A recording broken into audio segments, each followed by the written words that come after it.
Hello everyone, আপনারা সবাই কেমন আছেন?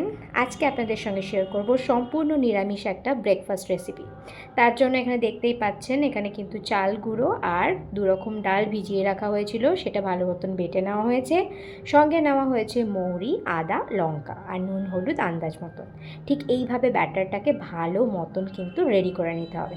তবে আজকের রান্না কিন্তু করছে আমার মা, আর আমার মায়ের হাতের ঠিক এই রেসিপিটা খেতে আমার দুর্দান্ত লাগে।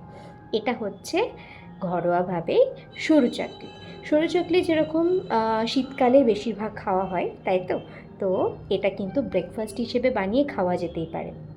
এখানে আরও কিছু ডাল অ্যাড করা যেত, বাট যেটা অ্যাভেলেবেল ছিল সেটাই কিন্তু এখানে করা হয়েছে। তারপরে দেখতে পাচ্ছেন প্রসেসটা কিন্তু খুব সিম্পল বাট খুব সুন্দর, তাই না?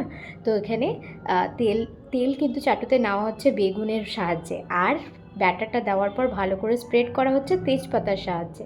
কি অসাধারণ একটা ব্যাপার না? আমার বেশ প্রসেসটা ভালো লাগে। আপনাদের কেমন লাগছে অবশ্যই কিন্তু কমেন্টে জানাবেন।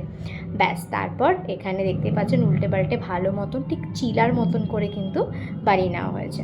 তো মোটামুটি প্রায় রেডি আমাদের সরু চুগলি। এবার এটাকে গরম গরম খেতে হবে। আর এখানে একটা খেজুর গুড়ের রস বানিয়ে নেওয়া হয়েছে, তার মধ্যে একটু এলাচ ফেলে। ব্যাস রেডি, একদম প্লেট ফিনিশ খুব তাড়াতাড়ি। কেমন লাগলো কমেন্টে জানান।